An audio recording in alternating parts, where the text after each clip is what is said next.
This is the OTB Television Network, a service of Capital District Off-Track Betting.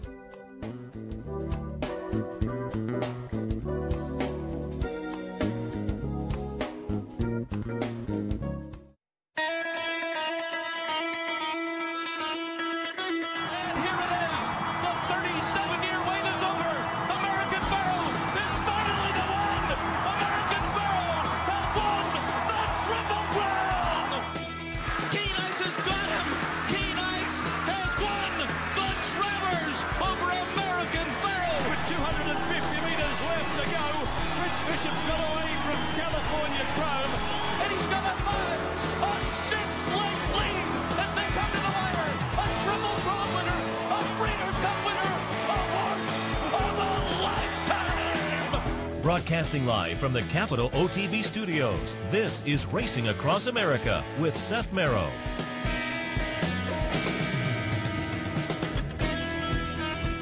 Good morning and welcome to Racing Across America on this Saturday morning. I'm Seth Merrow. Thanks for joining us. Fun show today. First, I want to thank our friends at Woodbine for their sponsorship. Woodbine, pick, bet, and cheer on great racing north of the border. And again, we will be there next weekend for the Queen's Plate, Saturday and Sunday, live programming from Woodbine. Should be a lot of fun. Looking forward to our trip. They always treat us very well up there, and we're looking forward to making our visit next weekend for Racing Across America.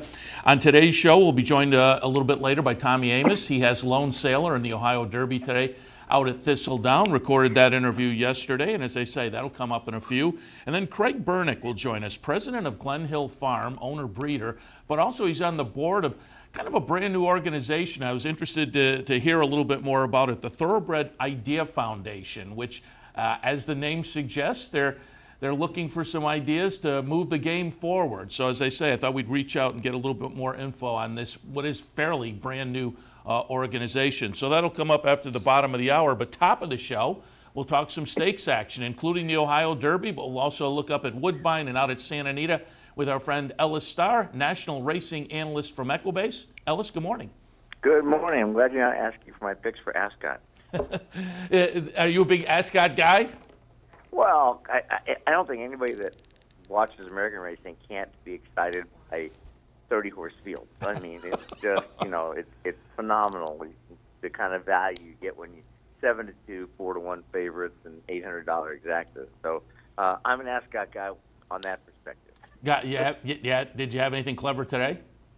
No, I haven't even looked today. As a matter of fact, I'm doing what I tell people never to do, which is handicap race by race. Yeah, there you go. And I'm kind of the same. I sit in here and I kind of look, and if something attracts my attention, I'll jump in.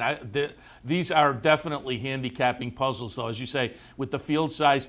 I love watching the races, though, coming down that straight course where one half of the field separates and goes to one fence and the other goes to the other fence. It's just it's odd and unique and just a lot of fun to watch the racing over there. And what's very cool about that is when you think about it in terms of American racing, you get to see the strategy you normally wouldn't see. Yeah. As horses assert themselves as alphas and the pack chasers and stuff, you get to see a lot of the nature of the horse that you don't see in American racing around the bend. It's certainly been fun. Tuesday through today, there's obviously still some more racing at Royal Ascot this afternoon for them, which will include some American horses. Wesley Ward has a runner in the third, and then the fourth, and then the fifth as well today. So we'll keep our eyes on that as we progress along the morning and into the afternoon as well. But again, some nice stakes action over on this side of the Atlantic. We'll hit on that. But before we do that, haven't had a chance to talk to you since Justify put the Triple Crown in his holster. What were your thoughts on the performance of Justify in the Belmont Stakes and Triple Crown overall? Well, I'll do it the opposite way. In my crow-eating stance is that someone found a tweet after he beat his 5-horse field in the second career start on a sloppy track in which I said the words Justify and Triple Crown in the same sentence cracked me up. So things live forever on Twitter, and that's what happened. But, he did prove himself. That's all I can say. I mean, he did it. He didn't lose any muscle, any tone, any speed, during the whole time. Maybe it was the fact he started late. Certainly, Bob Baffert did a great job keeping him happy. This is what you need to do. And strategically, the Belmont worked out exceptional. So I'd love to see what happens, as always, when he starts to face older horses later in the year. Yeah, and let me ask you, speaking of older horses, let me go back to the 3-year-olds because, going into the Belmont, obviously there were question marks on Justify given how close the Preakness finish was and the Beyer number went in the wrong direction. I said, though, going into the Belmont, he just seems like the best 3-year-old at this point in the year. And I'll get your opinion because I thought the Derby, the early part of the prep season seemed to be in disarray. And then the last couple of prep rounds seemed to define the class, and I thought it was a pretty strong Kentucky Derby. Now that we've gone through the Triple Crown, I think Justify clearly, obviously, at the head of the class, but I think the rest of it is back in disarray again. And I think that was maybe evidenced a little bit last week at the Matt Winn, where the Dale Romans upset Exacta got it done. We may find a little clarity today in the Ohio Derby if a couple logicals can perform well there. But what are your thoughts at this point on the 3-year-old class? Well, I was never a big Good Magic Quip Flame Away fan. Okay. Audible ran good, and then he took it off, so you don't know about him yet. But the rest of the crop, I will do that. Regarding Justify, I'm going to steal a quote that wasn't even my quote or even Lafitte. We do a webinar, of course, for our Stats Racelands product. Lafitte Pinkai III was on it, and he gave a quote which I hadn't heard, which is phenomenal. He said he was told many years ago, it may have been his father, may have been a friend of his father's, that said basically the fittest horse wins the Derby, the fastest horse wins the Preakness, and the best horse wins the Belmont. And that's what ended up happening, in terms of that and the rest of the crop. That they weren't as fit to go to the 20 against 20 in the Derby. Certainly no one was as fast in the Preakness. And the Belmont, he showed himself now. What behind him, I don't know. Bravazzo will still have a good campaign. Some of the others, like I said, they're going to find their spots, their niches. My Boy Jack, of course, is another one that I think fits with them. But for the ones that really went through at least 2 of the 3 legs, I think for the most part they're kind of suspect. Yeah, it's going to be interesting to see how it plays out. Jim Dandy, Haskell, Travers, and then Pennsylvania Derby certainly, and some of the other secondary 3-year-old races the rest of the summer. And as you say, Justify certainly in the rest of the 3-year-old class as we get into late summer and early fall as they face older horses as well. But there may be some clarity added this afternoon as Ohio Derby will be run at Thistledown. Race number 9 today. It'll go off at about 10 after 5. A field of 12 scheduled. Grade 3 event. $500,000 up for grabs in the mile and an 8th race. It's a fun field. Flame Away comes back off of the dud in the Kentucky Derby, and certainly he was kind of an iron horse earlier in the prep season. Lone Sailor. Again, we talked to Tommy Amos yesterday, and we'll replay that a little bit later, but obviously a couple of disappointments in the Derby and the Preakness. Tommy had some thoughts about those races, but ran very well in the Louisiana Derby and was kind of a buzz horse going into those Triple Crown races. Title Ready is interesting for Steve Asmussen. Core Beliefs comes in from Southern California for Peter Urton. I've liked Diamond King since that race in December at Laurel, but I think a little bit overmatched against top quality 3-year-old performers as we saw in the Preakness perhaps. But Ellis, we're going to take a look at the Sir Barton while we talk. This is back on May 19th at Pimlico. Number 8, Axeman, wins it pretty easily, but a clear second is number 11, Title Ready. And again, you have to find this through the fog on that Preakness weekend down at Pimlico. But Title Ready coming in for Steve Asmussen this afternoon at Ohio, in Ohio. I think is going to be interesting. 10-1 morning line. An up-and-comer perhaps in this 3-year-old class. We'll see what happens. As I say, we're watching him come under the line. Clearly second best in here. What are your thoughts in the Ohio Derby this afternoon? Well, you made most of my points, to be honest. Excuse me. It is interesting. Let's talk about the pace first, because that's where I tackled it. Flame Away, again, is a horse that likes to be up front. He usually does like to lead. And he's got this problem in the last 8. In the Tampa Bay Derby, he kind of went, that was that race when they went really slow in the intermediate last quarter before the last 8. In the Bluegrass, ran evenly. In the past, he's been okay, but not great. And I'm not worried about the Derby. But he's going to have to go. But then you've got some stretching out horses, which is really going to make it interesting.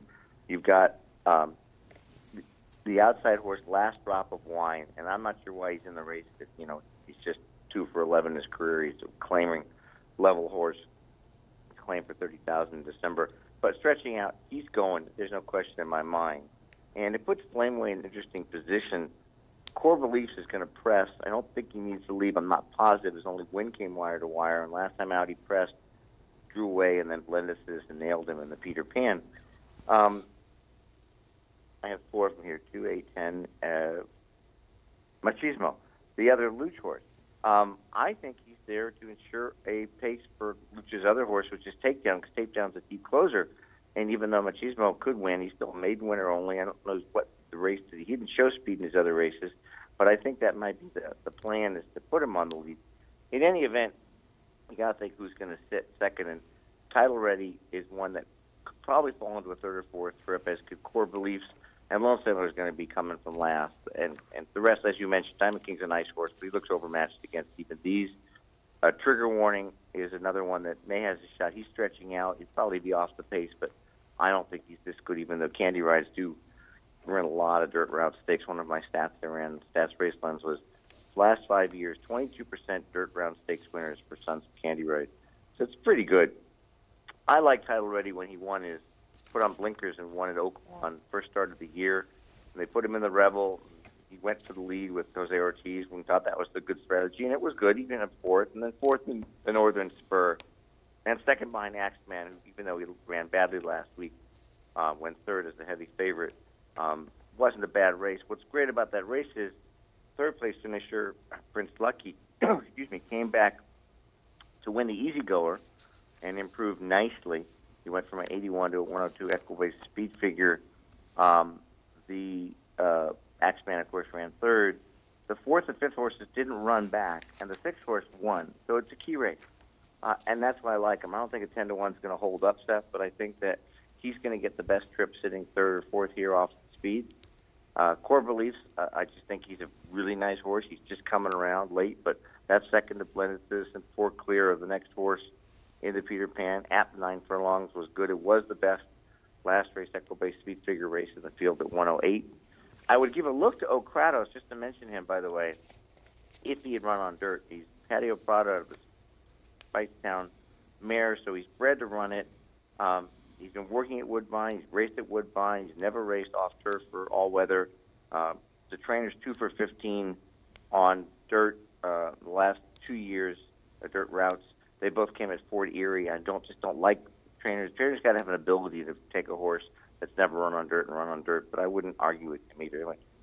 So my picks in the race are going to be Title Ready, Core Beliefs. I have to use Lone Sailor because the pace sets up for him, and he's a good shot. But I'm probably going to make win bets on Title Ready and Core Beliefs here, and then play a 3-horse Exacta box. I change that. I'm going to play a Title Ready, Core Beliefs, and Lone Sailor on top of those 3, and put Flameway in for second because that's where he usually ends up. All right, and again, that's your feature race of the week on the Equibase website. People can check that commentary out if they would like to as well. Let's move on to Woodbine for Saturday afternoon. The Singspiel is going to be the feature Grade 3 event. $125,000 on the grass at a marathon 1.5 miles. I like these kind of races. Field of 8 scheduled. Camelot Kitten in for Mike Maker and Ken and Sarah Ramsey. Charose for Graham Motion is a little bit interesting. And there's a couple of horses in here coming out of a nice performance in an allowance race back on May 25th. I'm going to pull that one up to watch. Again, this is going back to the end of last month. Number 9, Final Copy, will be the winner. Number 2, Danish Dynaformer will run second. They're both back in Saturday afternoon in the Singspiel. I think Danish Dynaformer is interesting. I mean, a horse that just has never quite lived up to the talent level you think he might have. He did win this race a couple of years back for Roger Attfield, and coming off the second place finish here, I think is also a player this afternoon. But what are your thoughts on the Singspiel? I'm going to go the exact opposite. Danish Dynaformer is about as vulnerable as a favorite as you can find in a race anywhere. All right. And I like you, man. Well, no, I can't really, as I say, I can't really disagree because I've used him a bunch of times and he just does not kind of live up to what you look at and think is their talent on the page. So I can't really disagree with that. He's the trier, no question. But when you're looking for a bad favorite, which makes the race more playable, this is the kind of horse you look for. I mean, second last out with no excuse at 9-5. All these grade 2s and grade 3s. He hadn't won a race since he has not won a race since the Singspiel in 2016. So he's going to be. I'm using him in second in exactness, but he's not a horse I'm too interested in the race. My top pick is going to be on the outside, Pumpkin Rumble, an old class horse who is in form and does have the credentials to win. He's earned $400,000 in his career. He won a classified allowance at 1.5 miles on the Tapeta last October. He was off, as most of the Woodbine horses are, the ones that don't go south. Some do, but he didn't. Off from December to May. Second in a mile and 16th on the all-weather. Moved to turf for a mile, shortened up, which I thought was a great move. Got up by a neck. The difference there was the jockey changes, no knocks, but Campbell, Zenteno, and Sutherland to Eurico Rosa da Silva, who's always fighting in the top three with Rafael Hernandez and Luis Contreras up there. And that was the key. Silva back on. This horse has been around the world. People remember he used to run a lot down in Fairgrounds. He was in the care of Gary Shearer, and where he made a lot of his money. But this is a great, just a physical pattern. It's third off a layoff. It's stretching out to the distance he's won at. He hasn't won a distance on the grass. He's won on the poly, or the all-weather. He's working well. He's got 105 and 106 numbers from those 1.5 mile races last year. He was 7th in the Northern Dancer last year at 35-1, but he got a big figure, and he's 8-1. So he's top pick. Final copy, the second morning line favorite, is second pick, because he's a 4-year-old, and he's still got a lot of upside here. This is the same pattern, though. January to April off, came back at Keeneland in an off-turf race. Atfield kept him in the race. Atfield's other horse, besides the favorite. My suspicion is Atfield kept him in the race because he had a race. He got a plan. He wants to run in the Singspiel. He's got to get 2 races in. What do? Okay, I'll leave him in. So forget the race except for getting a race in terms of physicality. Coming back 1.25 miles on the grass in that May 25th race, he wins, and now he's on the upside. He's never run this well, but he has run it 1.5 miles very well. He lost by a nose in the 10-horse field in the Breeders' Stakes last year, which is restricted to Ontario breds, but still $400,000 a field of 10. And he got beat by Channel Maker, who is a good horse. If people follow him, he made a lot of money. And the last one is Charose, as far as win contenders. Great Emotion shipping up from Fairhill is just always intriguing to me. They're looking for a spot. He's never run 1.5 miles, but he's won twice at 1.25 miles, and he's a second off a layoff as well. I think he can get there. So I like Pumpkin Rumble as my top pick. Final copy, Charose. I might bet win bets on the first and third there because they open at 8-1, 6-1, and then I'll play those 3 on top of those 3 plus Danish Diamond Former and Johnny Bear in second. So it's 258 over 25678 for the exacta. I like it. All right, let's move on to Santa Anita on Saturday afternoon, the San Carlos Grade 2. Nice little sprint race with a field of 8 scheduled in here. $250,000 up for grabs. And Ellis, while we talk, going to go back to Churchill Downs on June 1st. We're going to watch an allowance optional claimer. It'll be number 8, American Anthem, getting it done. And I just find the scenario interesting here. After winning this race, the horse stayed at Churchill, a nice bullet workout just about a week ago. And so Bob Baffert electing to go back to Southern California with American Anthem intrigues me. Mike Smith slated to be on board. In the field of 8, he's 9-5 on the morning line. But there are other horses in here that provide a little bit of interest, including the other Bob Baffert, Dabster, on the outside, the number 8 horse at 4-1. But what are your thoughts on the San Carlos? So a couple comments. First, not to disagree, but the reason the horse stayed until June 16th and he didn't opt for this race is because Justified paraded on June 16th. Sure. And so American Anthem was there to accompany him back. Hitchhike a ride back. Yeah, there you go. Yeah. So he was just sticking around. There was no race for him really that he was thinking of it. He did that workout was that morning, same morning Justified paraded, which was Stephen Foster night. What's odd about the morning line is I was hoping to get a good price. My picks are going to be Stonehands, Dabster, and American Anthem, of course. And I thought the Stonehands would be 8 or 10-1, American Anthem would be odds on, and Dabster would be 2-1. Lo and behold, I find out that John White made Stonehands and Dabster both 4-1, which is intriguing. I don't think it's going to hold up. The other Baffert's going to get bet. Stonehands will go up to 5 or 6. And Stonehands is just a horse that is ready for this level of competition. You know, he actually started, made special and allowance. He didn't win his first level allowance. They put him in at $25,000 non-winners to claimer, and they're really lucky nobody claimed him on February 19th because he cost $180,000 at auction. He won by 7, and they said, "Oh crap, we better keep him protected."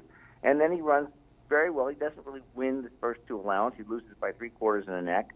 He wins nicely, and then last time out, the light bulb really went on. And the horse that already had 3 wins, you really can't say that, but I will, because he ran the best race of his life, a 114 Equibase figure. He was dominant in the stretch. He drew off.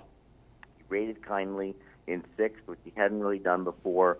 And that 114 makes it that he is good enough to win a Grade 2 stakes race. So I think he's going to get a nice trip here, because when you look at the two of the inside horses, St. Jobei and El Huerfano, they ran in a common race on May 28th, a second-level optional allowance claimer, and they battled head-and-head from the start at 6.5 all the way to the 8th pole through fractions of 21.8, 44.6, and 109. They were dueling, and I don't see, even though St. Jobei is running first off the claim by John Sadler out of that race, same as he's also starting horse Greedy first off the claim, I don't see either of them rating. These horses both want to go, and they're going to go 21-3, 44 and change again. Stonehands is going to be a nice pace to rally into. Dabster now is playable for me as a win bet as well, a second win bet, and I Dutch the best, which means finding the right amount of money to bet both to come up with the same gross profit. Because I like the cutback from mile to 7 furlongs, the 108 figure, the 109 last year. His last race is a 3-year-old before the bad Malibu. And, certainly the outside post, he gets to watch the speed and stay out of trouble. Pratt gets off to Right Touching Rainbows, not sure why, but Martin Garcia, back in town for a few months riding for Baffert. So those are my 2 win bets, and then I'm just going to box the 7, 4, 8. I might play a little 7, 6 exact, the Stonehands Touching Rainbows. He's won 3 in a row. He's only rated once, though. His other races really wanted to go for the lead. I think he's going to be too close to the pace here, but that's how I see it, and that's how I plan to make a few bucks. Sounds good. So there we are, Ohio Derby, Singspiel, San Carlos, north of the border, West Coast, East Coast, or Mid-America, I guess, in Ohio, as it were. As I say, the Ohio Derby, your feature race of the week at Equibase. Always tell people to swing by and check out that right up. When does it typically go up, Thursday night or Friday? The Equibase race of the week is usually up by Thursday afternoon, to be honest. And also, and I usually mention, but the Singspiel, we mentioned, is not my Woodbine free race, but I do a free race for Woodbine. It happens to be the 9th race today, so if someone wants to swing together a double with those 2 races, you can check out my free pick at Woodbine as well. All right. Again, I like it. Ellis, appreciate the conversation. Always enjoy it. We will talk again. Good luck this afternoon. Thank you, and good luck to everybody. Go make some money today. Ellis Starr, national racing analyst for Equibase. We'll take a break. When we come back, the interview we taped with Tommy Amos. Again, he has Lone Sailor in the Ohio Derby. That'll be right after this. Dirty windows? Don't do it yourself. Call Clean Image, your window cleaning professionals, and enhance the look of your business or home without the worry. Clean Image pledges nothing less than 100% customer satisfaction. It's guaranteed. Homes, offices, bed and breakfast, vacation homes, and more. Clean Image has cleaned them all. Carpet and floor cleaning, pressure washing, and janitorial services are also available. Call today, 446-1397. That's 446-1397. Online at clean-image.net. You know and make better decisions, better choices, to know how to connect the dots. In horse racing, knowledge is a powerful tool, but not the only tool. Race results and replays, past performances and live streaming, wagering from all your digital devices. These too are important tools, and you'll find them all right here at Capital OTB. Capital OTB. Become a better horse player. In a recent study of some of the top online wagering sites, Capital OTB won big in total player rewards, far surpassing some of the best-known wagering sites in America. While other rewards programs simply offer you points redeemable for gift cards, Capital OTB's rebates are paid to you in actual cash. Plus, Capital OTB gives you full and immediate access to your money. So if all you're getting now are points and gift cards, join Capital OTB Player Rewards today and get cash back. Visit CapitalOTBBet.com and sign up today. This is Racing Across America with Seth Merrow. Welcome back. We caught up with trainer Tom Amos yesterday. Lone Sailor in the Ohio Derby. We also got an update on Chocolate Martini. That one ran 3rd in the Summertime Oaks last week out in Southern California. And boy, a nice little Indiana bred for Tom Amoss. 2 for 2 now. Get Ready, owned by Maggie Moss. We touched on that as well. All of that up next with trainer Tom Amoss.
So disappointed, yes.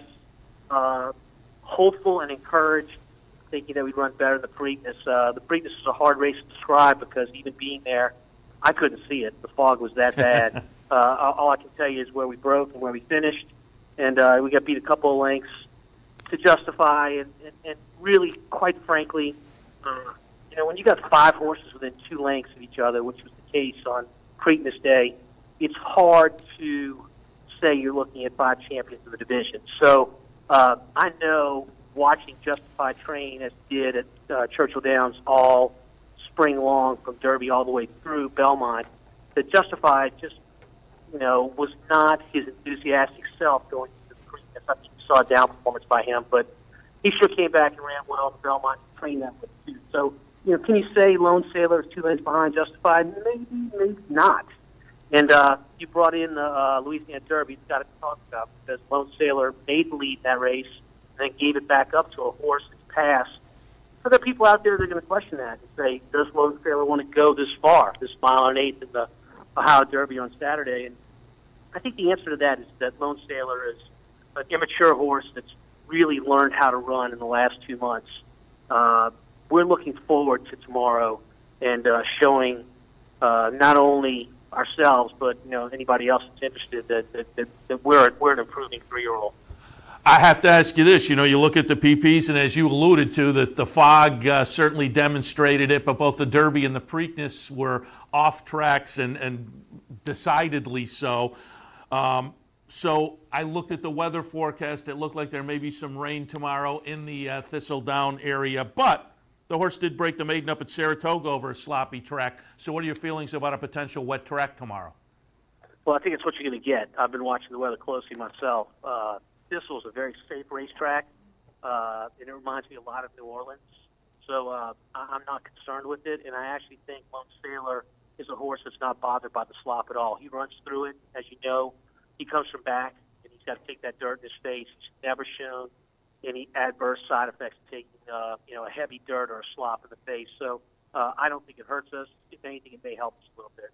And let me ask you, he's a closer, obviously, faced 10 in that Louisiana Derby with the nice closing effort that we saw. There's a field of 12 scheduled for tomorrow. As a trainer, with a closer, do you prefer a bigger field, which may tend to ensure or give a better chance of a fast pace, or you like a smaller field because there are less obstacles to go by, or is it a case-by-case basis? Yeah, so it's be careful what you wish for, baby, because a big field typically ensures pace. That is certainly the case in the Ohio Derby, but it also brings about traffic problems. Ski horses stopping, and you having to navigate through that if you're coming behind, which Lone Sailor is definitely going to do. So I'll take it this way. I'll take speed in a big field over a small field and no speed. So I guess I'm happy with what we got.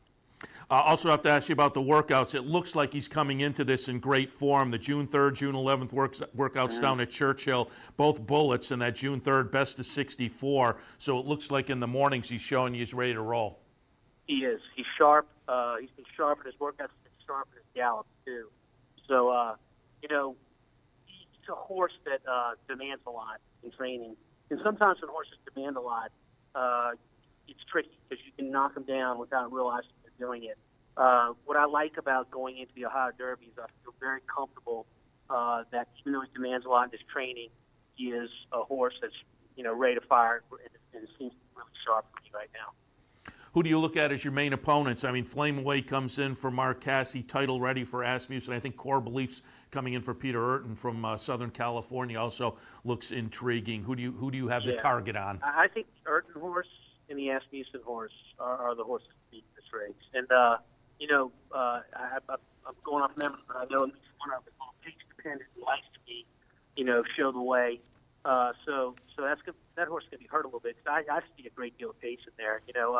I think Lucha's horse, Machismo, has no choice from the outside but to show some pace, and I think that's going to make everybody kind of have to be on the accelerator a little bit early that likes to be close. And, at least in my head, and I'm always creating the scenario of how a race is going to set up in my head before I run it in. At least in my head, I think the scenario is very, very good for Lone Sailor and anybody else that wants to close for that matter. Let me ask you, I mean, it's always hard to look into the future when you got a race sitting right in front of you, but if he runs well, I'm a parochial guy, have to ask if you have plans maybe to come up the road from where we are right this morning and maybe take a shot in the Jim Dandy or the Travers. Yeah, well, I've learned through the years, never look beyond one race, but certainly, since you asked the question, we would be honored if we were good enough to run in that company. So we'll see what happens on Saturday, but right now, as it always is in our farm, one race at a time.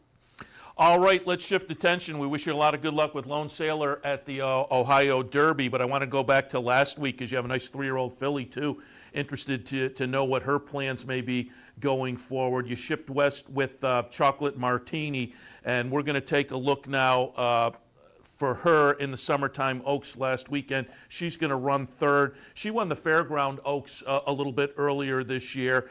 Wound up 5th in the Kentucky Oaks behind Monomoy Girl. And as I say, she's going to run third here. She'll be the number 5 horse. But that win in the Fairground Oaks put her in the picture in that 3-year-old filly division. Ollie's Candy, the winner here, I think is going to turn out to be a nice horse. This was only the 3rd career start for that one, and she's undefeated. So again, the 3rd place finish last weekend. What was your takeaway from that? And is there potential that we'll see her in the 3-year-old filly races up at Saratoga?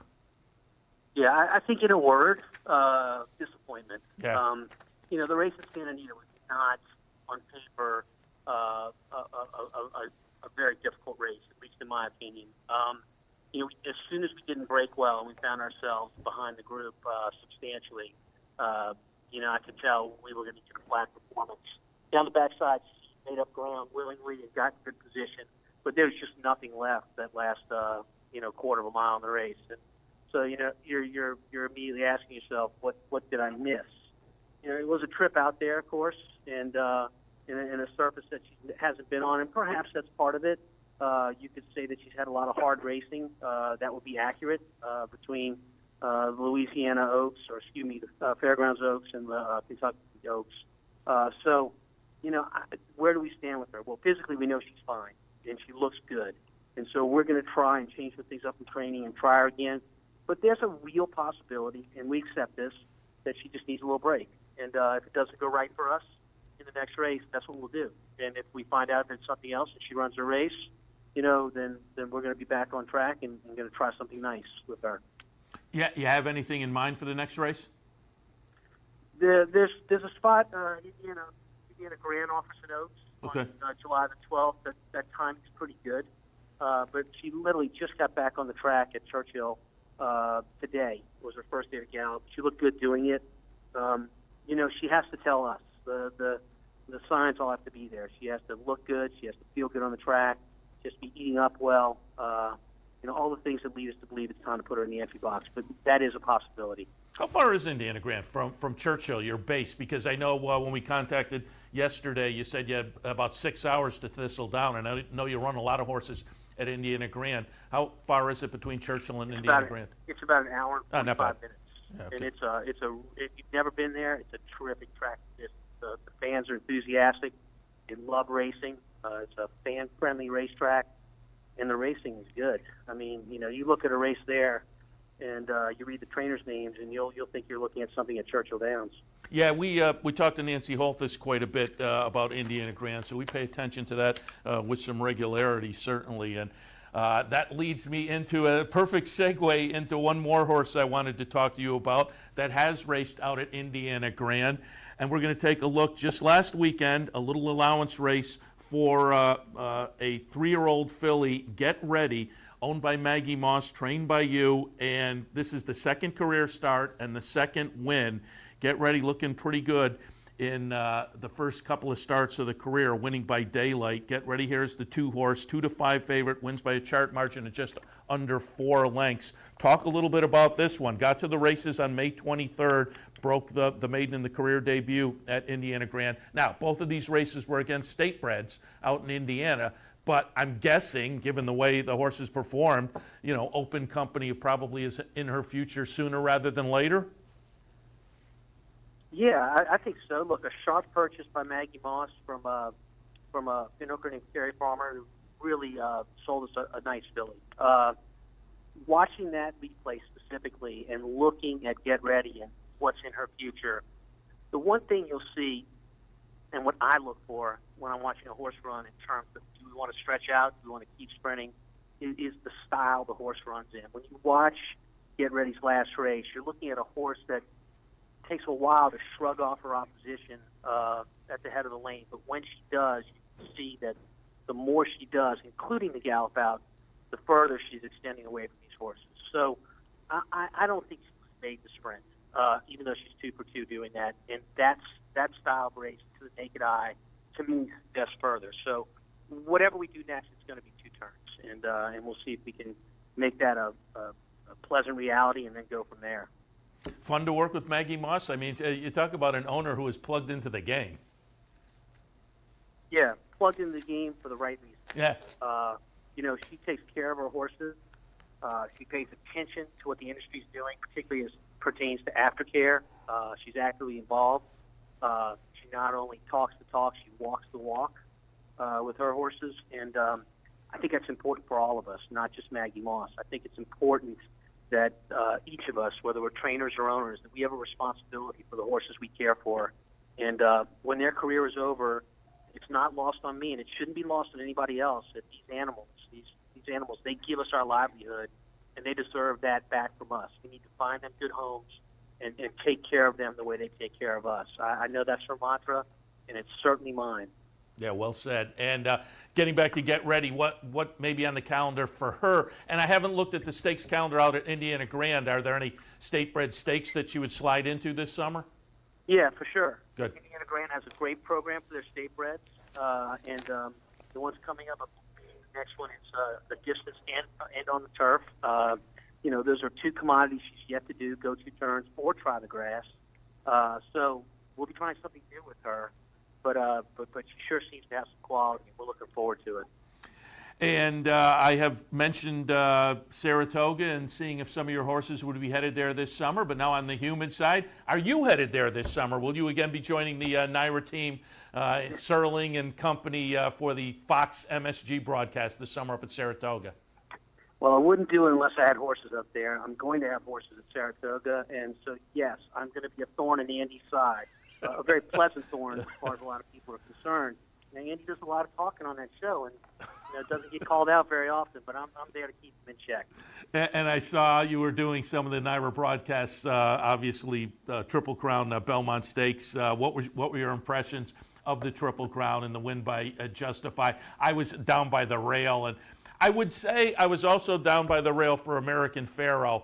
And I would say the American Pharoah win was a more sustained reaction. It kept going until he came back in front of the stand.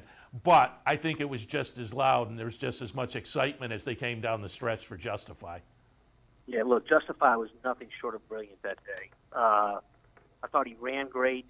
I had a great vantage point from our set above the grandstand, and I watched the crowd react as he came to the finish line. I thought it was one of those rare moments in racing. By the way, I've been in racing since I was 16 years old. That is the first Triple Crown I've ever witnessed. I was there for real quiet. This is the first one I've actually seen complete the sweep, and I actually got to see him run all three of those races, the Derby, Preakness, and the Belmont. And it was a rare moment for me, but also a rare moment in racing where you really see, not that it doesn't happen every day, but just on the center stage, the beauty and the pageantry of the sport, and just a rare and fantastic athlete. And really, in the end, that's what it's about. These athletes, they're so special and so pretty to watch. Yeah, it was a great day, start to finish, but capped off by that exclamation point with the Triple Crown. Then we were in the backstretch the next morning, and they brought the horse out, and a great reaction there, too. Hopefully we get to see a couple more races at least from him, because it's always great to have a star like that in the sport. But looking forward to tomorrow, the Ohio Derby, maybe a budding star on the 3-year-old scene with Lone Sailor. Certainly root for you tomorrow down at Thistle and the Ohio Derby, and hopefully a good performance there will bring that horse up to Saratoga. But either way, look forward to seeing you up there. We appreciate the visit this morning, Tom. Thank you so much, Seth. Thanks for having me on. Tom Amoss, Lone Sailor and the Ohio Derby. For an interview yesterday, and again covered a few of his horses to look forward to in the coming weeks, as well as Lone Star this afternoon, the Ohio Derby. Up next, Craig Bernick. He's, again, on the board of directors, a new organization, Thoroughbred Idea Foundation, looking to move the game forward. I thought we'd get a little update on what their plans are, as they've just formed within the last month and a half or so. That comes up next. Stay tuned.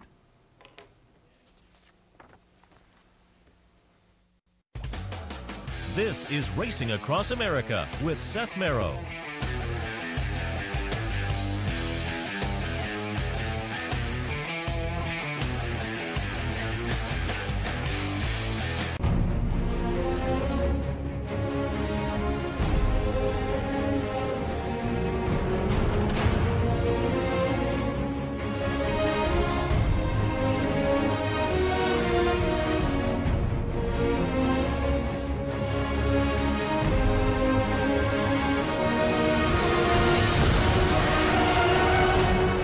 Sign up today for Capital OTB's handicapping series and plan your trip to Las Vegas. In a recent study of some of the top online wagering sites, Capital OTB won big in total player rewards, far surpassing some of the best-known wagering sites in America. While other rewards programs simply offer you points redeemable for gift cards, Capital OTB's rebates are paid to you in actual cash. Plus, Capital OTB gives you full and immediate access to your money. So if all you're getting now are points and gift cards, join Capital OTB Player Rewards today and get cash back. Visit CapitalOTBBet.com and sign up today. Funding your Capital OTB bet account is as easy as 1, 2, 3. 1. Easy Money. Clearly the fastest and easiest method of depositing funds into your account. Make deposits or withdrawals in just minutes. 2. Green Dot Money Pack. Gives you instant access to your funds. Green Dot Money Packs are available at thousands of retailers nationwide. And 3. MasterCard Visa. Simply click on the link from the funding page, enter your account information, and fund your account. CapitalOTBBet.com. Log on today.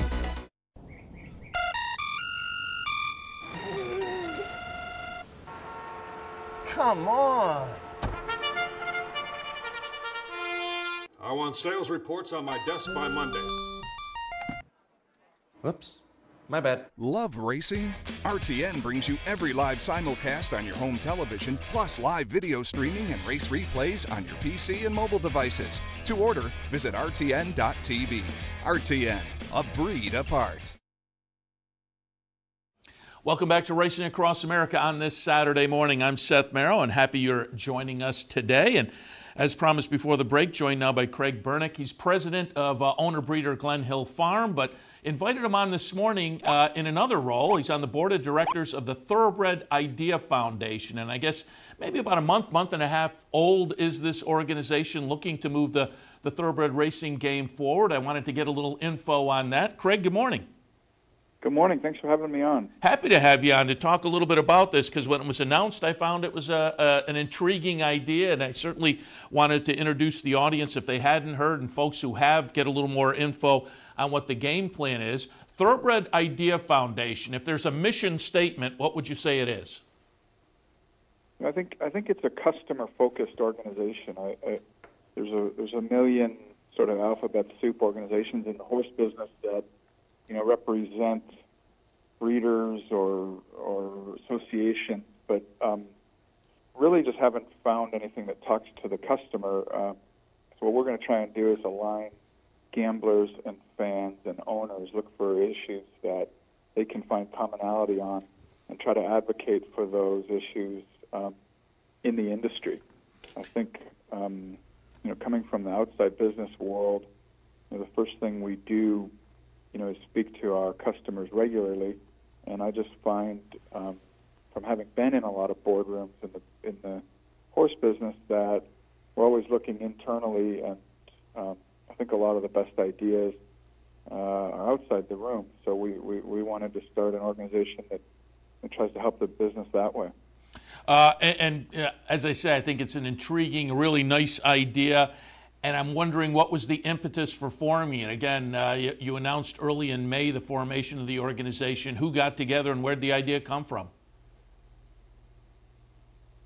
If you look at organizations like the Breeders' Cup and the Jockey Club and TOBA, the NTRA, Keeneland, amongst others, they all have very similar missions. They want to improve the horse business on behalf of owners and breeders. They want to improve the enjoyment and the integrity. They all say something like that. But when you look at the horse business as a whole, there's a lot of things that probably aren't getting accomplished that can improve the business.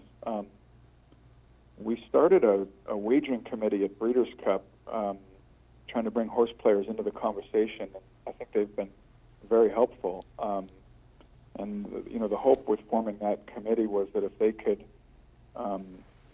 sort of educate the board of Breeders' Cup on some of the wagering things that can help the sport, and then move the needle as far as handle, the hope would be that more horse players can be involved in more discussions with horsemen, with racetracks, and so on and so forth. We just really didn't see an organization that was kind of gambler-focused, owner-focused, without being tied to breeder, and fan-focused, which essentially, if we're going to turn people into customers, they're likely to be fans first, whether they go the horse player route or the owner route. So we want to start an organization that can really look at those things.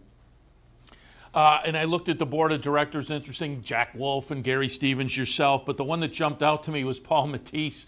We, of course, up here in the Saratoga area, very familiar with Paul, as he's a local guy. When we broadcast from the backstretch during the Saratoga season, we've had Paul and his brother Duke on a number of times. Really interesting to talk to those two about their approach to handicapping and wagering and their thoughts on the state of the game. Paul, of course, won the DRF NHC contest a couple of years ago out in Vegas, and he's a guy who plays at a high level. And I'm guessing, that to put him on the board kind of goes to what you've already alluded to. You're going to look at ideas that benefit the players. And I guess by putting Paul on the board, that was by design. Yeah, for sure. I mean, Paul, you can't help but learn from Paul if you're interested in horse racing in general, but especially gambling and handicapping. And the interesting thing about Paul is that he owns horses as well, manages a stable, and then a lot of our board, though they're owners first, like myself.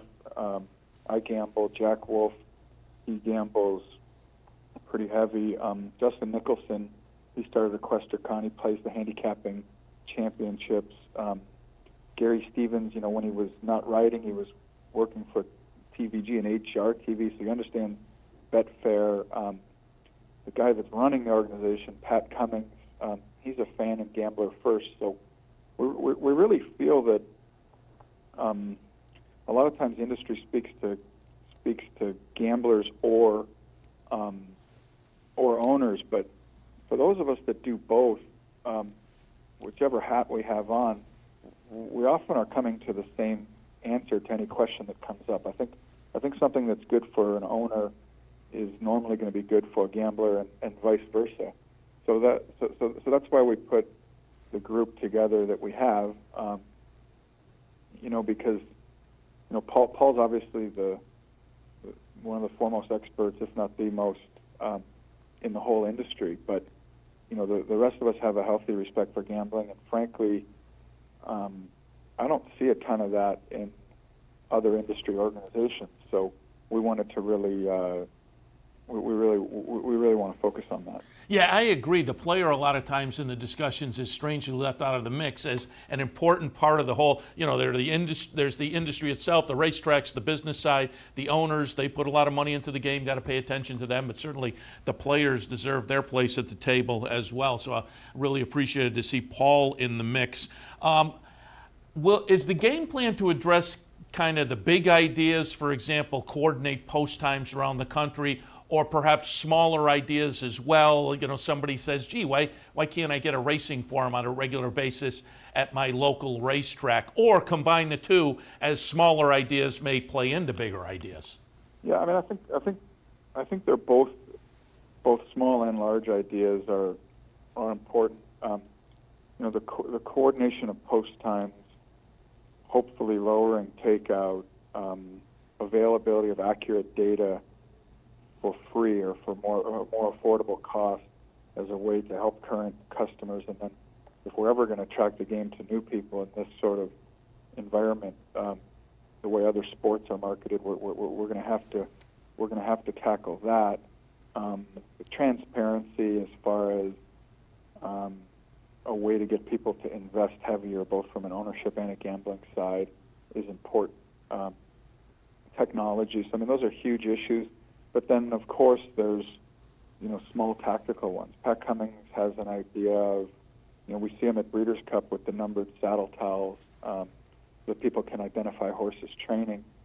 There's really no reason you couldn't have that on a regular occurrence. XBTV, they're doing shows with Works, and there's small tactical things that really shouldn't hurt anybody that can help the business too. The racing form availability at the Churchill tracks, I think is it's kind of a silly pissing match. It's not good for anybody. It's certainly not good for the business, but it's obviously important to them. So I mean, I don't know if we want to waste a ton of time getting involved in it, but certainly it's bad for business. So I don't think anybody would disagree with that.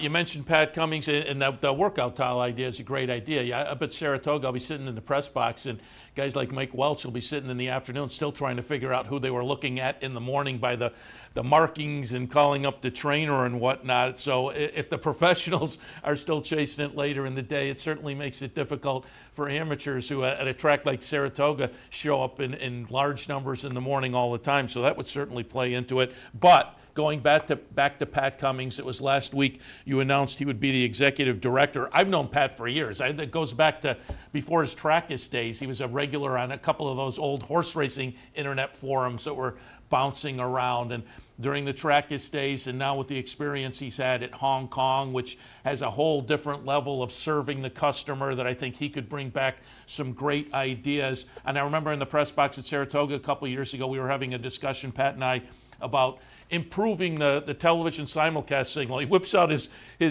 tablet, and he's got still frames and screenshots, and he's pointing at things. So a great addition. How did you come up with Pat? It's interesting. Pat and I have connected over Twitter. I think I've been on Twitter for about 9 years, and we've certainly been in communication since then. I was actually voted off the small board of the Breeders' Cup, but when I was voted on the board of the whole Breeders' Cup last week, but when I was voted onto the small board, we were having a discussion about, average starts per horse. And one of the things that I brought up from our own personal business in Glen Hill Farm is that we really have to protect our well-bred fillies.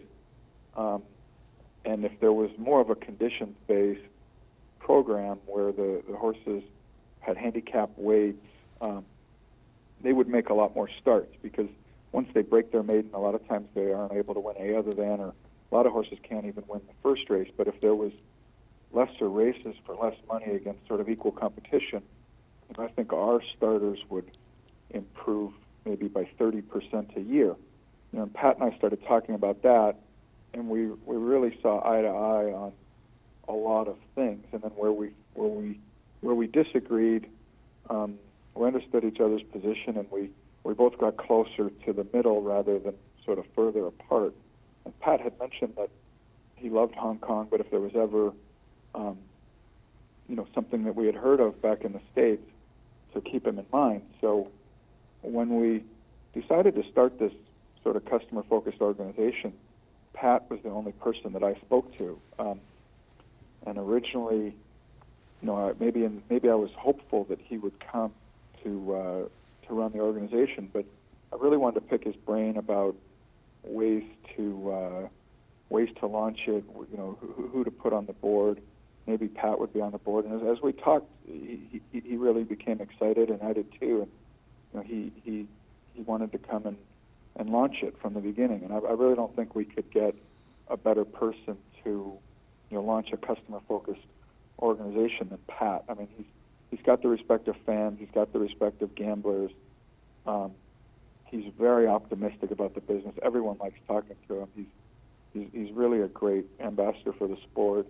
He's invested in syndicates, and we don't consider ourselves really an industry group, but one of the issues I see with the industry groups are a lot of the executive directors, they don't gamble, they don't own horses, they don't breed horses, they don't invest in horses, and they're supposed to represent people that do. And from our side, as far as gambling and owning and fan, we couldn't pick a better person to lead our group. So we're really excited to have Pat, and I think his house is. I guess he doesn't have a house in Hong Kong. He'd have to be a billionaire. But I guess his condo's packed up, and he's on his way home. Yeah. And we'll officially launch the organization on 1st of August. But we're doing a lot of the work and setting up the bylaws of the organization, and we're excited to get started. Yeah, when I read Pat's name, I thought exactly that. Great choice, because he's enthusiastic. He's got a million ideas himself, and so he was a great choice. Craig, tell me how you think this is going to overall manifest itself. You have a Twitter account @RacingIdeas. You have a website, racingthinktank.com. How will participants convey ideas to you, and then how will those ideas move forward to potential implementation? So what we're going to try and do, I don't know if your audience is familiar. I'm sure some are, with the website TED Talks, and then another website called 538.com. So Sure. TED Talks are sort of ideas from smart people. Usually they're videoed. We're going to ask for submissions from fans, gamblers, owners, participants, for ideas to help the horse business. We'll help edit them, not to change what they're writing, but just to, really make it smooth for the whole audience. And we'll put the ideas on our site. And then what we're going to try to do is some significant, data analysis to see if the ideas would have merit, either in local jurisdictions or for the business as a whole. And really try to incubate some of these ideas outside of the traditional industry organization. And then if we think the ideas have merit on behalf of gamblers and owners and fans, we think that those are things that the industry as a whole should take seriously, and we hope that we can kind of improve some of the dialogue inside of the boardrooms, and really hope that board members of the industry can advocate for some of these ideas that are good for all. I think too often the horse business, we find like-minded people, and we scream louder and louder amongst ourselves. There's not a lot of of coming together and compromise. And our group is really set up for debate. Corey Johnson, he's worked at a lot of racetracks. He's worked at ADW. He runs Kentucky Downs now. He's a part owner. He's involved in the new racetrack in Arizona. He's the #1 racetrack on HANA's website. He's one of the guys who's taken the funding from casinos and also really improved his product for horse players. But a lot of times when we come up with ideas, he gives us the other side of it from the racetrack, which I think is really healthy. Because I think ideas that are going to come out of our group, they're not sort of one-sided. I think the board, the 10 of us, or 9 of us, are 10 with Pat. We come from very different areas of the business. Some invest heavily in the bloodstock side, like Catherine Donovan. Her and her husband Gavin Murphy are involved with SF Bloodstock. She's a very successful lawyer, entrepreneur. Leslie Howard is the CEO of Stone Street, so we really don't have a finer owner breeder in the country. We have the gambling side. We have the racetrack side. Justin Nicholson, he started EquestriaCon, which,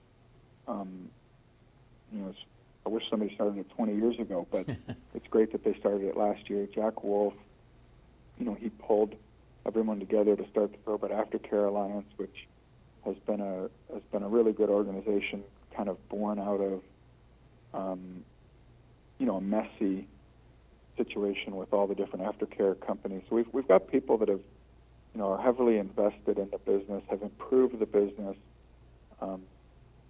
don't really need to be on more boards, but are interested in trying to improve the business on behalf of these stakeholders, which are fans, gamblers, and owners. Which really, if we're going to have a sustainable business long term, those are the people that the business needs to be improved for. I'm in. I'm sending you some ideas. I've got some ideas of my own. You'll be getting some of my input. Well, we would love. We would love to hear the ideas, and I think we're a group that we hope to really invite pushback, because we're. I mean, this week is just it's such a shame what happened in California on Thursday, and then what happened in Washington yesterday. And I think, but I do think that's what happens when people just speak to their own sides and don't look for compromise, don't look for agreement, don't, it just gets aired in public, and the industry as a whole suffers.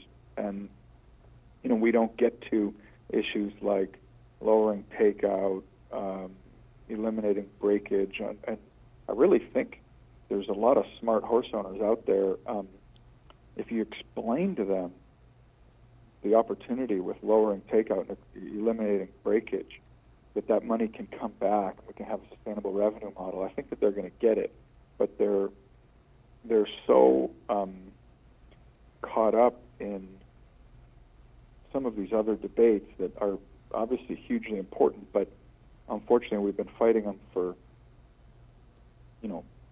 for 50 years type thing, that, the rest of the business suffers. So we're going to try and focus on things that are positive, and we're going to stay neutral on the medication uniformity things. We have to work through the horsemen's groups, the state regulators, and the racetracks to implement anything. And right now, those people are sort of defending their position against, the federal bill, and all they've really had to do is defend their position, rather than work on the purse accounts, rather than actually work on improving the rules, try to implement changes that can really help the sport. So I think, we've had the Interstate Horse Racing Act since 1978. I don't really see it going away. I think it's time to really try to get the horsemen's groups, try to get the regulators, try to get the racetracks to start working to improve the business, and understand they're the groups that we're going to probably have to work through. So that's what we're going to try and do. But it's early days, and we're just getting going. But we're excited, and there's a lot to do. Yeah, as I say, I think it's a great idea. Again, there's a Twitter account, Racing Ideas, website, racingthinktank.com, and I invite people to go look and find out more information going forward. Obviously, this will get bigger and better, and people will be able to submit ideas and whatnot. Again, I think it's a really intriguing idea. But, Craig, before we let you go, I just wanted to give you a chance to brag a little bit and go back to June 2nd up at Woodbine, the Connaught Cup.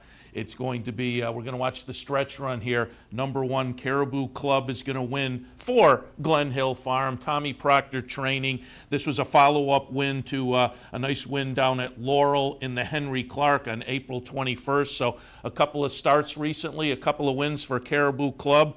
And Craig, I have to ask, what were your thoughts coming out of the Connaught Cup, and maybe more importantly, right up here in our neighborhood? And there's a nice Grade 1, the 4-Star David, a mile on the grass. Might we see Caribou Club up there? We're Delmar people, so I think, I think he's going to. Well, you have good opportunities out there for something like this. The Delmar Mile on Pacific Classic Day is a good race. Yeah. Since gelding, that horse has really turned the corner. He probably needed it when he was 2, but he's not a big horse, and we were hoping he'd stretch out a little bit more. He never stretched out, and he never lost his attitude. So we gelded him, and man, he's really turned the corner, and he stepped it up from 3 to 4, which they have to, because they have to run against older horses. He'd beaten older horses in allowance races in California last fall, so we were hopeful that he would. But his 2 races this year have been good. He is supposed to go back to Woodbine and run on Saturday again. There's a 6-furlong race that's a Grade 1. There's a mile race that's a Grade 2. He's nominated for both.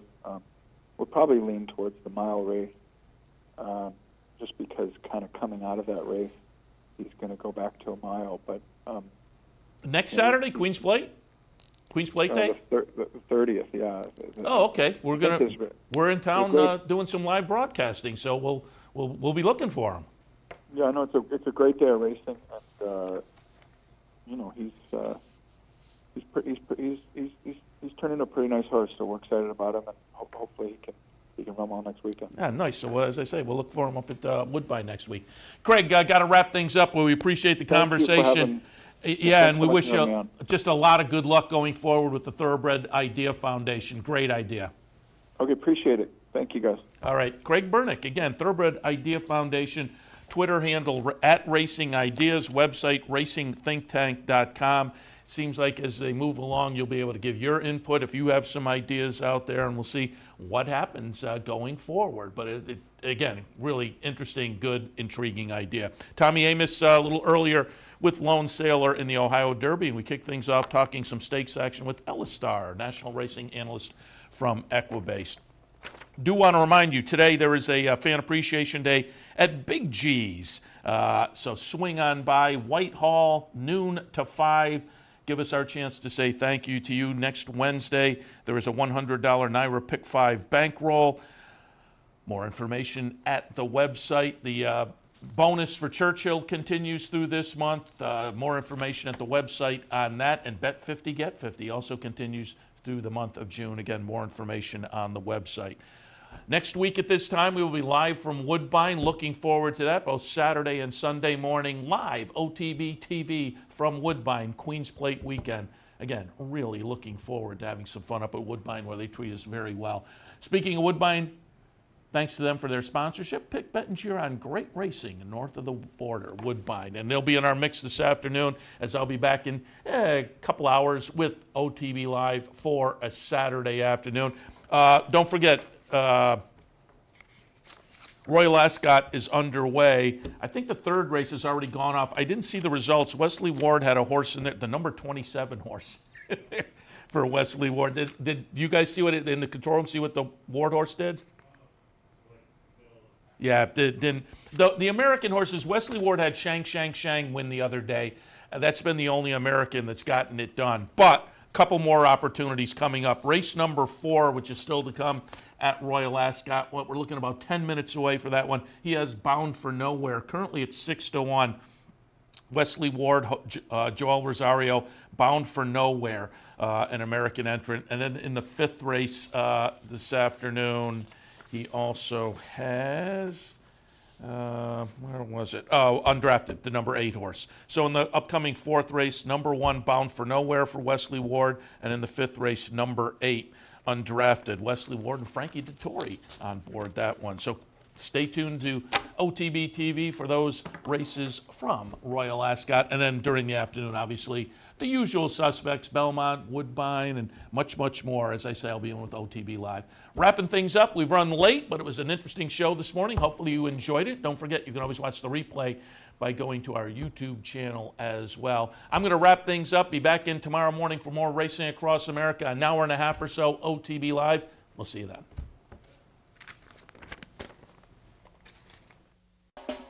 You're watching OTB TV, a service of Capital Off Track Betting.